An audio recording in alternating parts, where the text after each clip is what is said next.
এই যি বড়োলেণ্ড বুবলি নামৰ চেনেলটো আছে তেওঁলোকক আমি বৰ্জন কৰিছো আৰু ৰাইজকো বৰ্জন কৰিবলৈ আহ্বান জনাইছো এনেকুৱা ধৰণৰ নিকৃষ্ট আৰু তৰল বাক্য আগবঢ়োৱা চেনেল আমাৰ সমাজত কোনোপধ্যেই আমি বিশ্বাসত ল'ব নোৱাৰো বিটিচিৰ প্ৰাক্তন চিফ তথা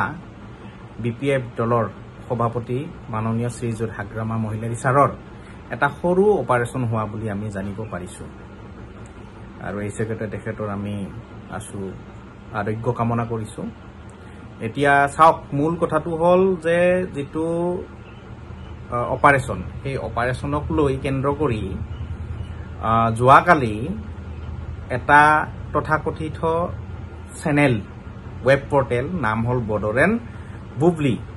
আৰু এই বড়োলেণ্ড বুবলি যেটো চেনেল এই চেনেলে এটা হাগ্ৰামা মহিলাৰী ছাৰৰ ওপৰত বিৰূপ মন্তব্য আগবঢ়া আমি দৃষ্টিগোচৰ হৈছো আৰু সেই মন্তব্যটো এনেকুৱা ধৰণৰ আগবঢ়াইছিল যে হাগ্ৰামা মহিলাৰী ছাৰৰ পেটত পাথৰ যে 17 বছৰ হাগ্ৰামা মহিলাৰী ছাৰে বোলে বড় ৰাইজক প্ৰতাৰণা কৰিছে হুহি হুহি খাইছে তো তাৰ কাৰণে তেখেতৰ বোলে পাপ লাগিছে সেই কাৰণে পাথৰ হৈছে এইটো এটা মানে খুব মানে তৰল বাক্য কাৰণ বেমাৰৰ লগত এটো কি সম্পৰ্ক আছে বেমাৰ আপোনাৰো হ'ব পাৰে বেমাৰ মৰো হ'ব পাৰে সেই বুলি এনেকুৱা ধৰণৰ এটা ৱেব পৰ্টেল নিউজ চেনেলে বাক্য আগবঢ়োৱাটো কিমান দূৰ যুক্তিসংগত হৈছে এটো ৰাইজে বিচাৰ কৰি চাইছে তাকো কোনবা একজন বেলেগ মানুহ যে বেলেগ ব্যক্তিয়ে বা কোনবা সংগঠনে যে কৈছে হিতুও নহয় তেওঁলোকে চেনেলটোৱে বড়োলেণ্ড বুবলি চেনেলটোৱে নিজাববীয়াকৈ এই বাক্যটো তেওঁলোকে আগবঢ়াইছে এতিয়া আমি গণতন্ত্ৰৰ চতুৰ্থ স্তম্ভ বুলি ক'লে কি বুজো সংবাদ মাধ্যম এটা সংবাদ মাধ্যমে নিজাববীয়াকৈ এনেকুৱা এটা বাক্য আগবঢ়াটো কিমান দূৰ যুক্তিসংগত তেওঁলোকে নিউজ চেনেল কেনেকে চলায় বা কোনবিলাক আপলোড কৰিব লাগে কেনেকুৱা ধৰণৰ মন্তব্য প্ৰদান কৰিব লাগে তেওঁলোকে নাজানে নেকি তেওঁলোকে বহুত শিকিবলগীয়া নিশ্চয় আছে তেওঁলোকে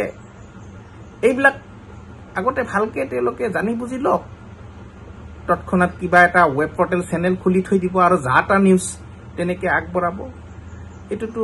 যুক্তিসংগত নহয় কাৰণ গণতন্ত্ৰৰ চতুৰ্থ স্তম্ভ বুলি ক'লে আমি নিৰপেক্ষতাক বুজো তেওঁলোকে নিৰপেক্ষ দৃষ্টিভংগীৰে চোৱা নাই তেওঁলোকে এটা তৰল বাক্য আগবঢ়াইছে আৰু যেটো বাক্য এটা আমি যদি মানৱীয় দৃষ্টিভংগী চাও কোনোপধ্যে গ্ৰহণযোগ্য নহয় এটো বেমাৰ আৰু শাসনকাল এটোৰ লগত কোনো জড়িত নাই এটো এটা তৰল বাক্য আগবঢ়াইছে গতিকে আমি এই চেনেলটোক তীব্ৰ ভাষাৰে গৰিহণা দিছো আৰু এই যি বড়োলেণ্ড বুবলি নামৰ চেনেলটো আছে তেওঁলোকক আমি বৰ্জন কৰিছো আৰু ৰাইজকো বৰ্জন কৰিবলৈ আহ্বান জনাইছো এনেকুৱা ধৰণৰ নিকৃষ্ট আৰু তৰল বাক্য আগবঢ়োৱা চেনেল আমাৰ সমাজত কোনোপধ্যেই আমি বিশ্বাসত ল'ব নোৱাৰো আৰু হকিয়াই দিব বিচাৰিছো যে আগন্তুক দিনত যাতে তেওঁলোকে এনেকুৱা ধৰণৰ বাক্য আগ নবঢ়ায় তাৰ কাৰণে আমি বিজনী জিলা যুৱ বিপিএফৰ পৰা হকিয়াই দিব বিচাৰিছো আৰু তেওঁলোকক অৱগত কৰিব বিচাৰিছো যে আমি খুব কম সময়ৰ ভিতৰতে আমি তেওঁলোকক এফআইআৰ দিবলৈ গৈ আছো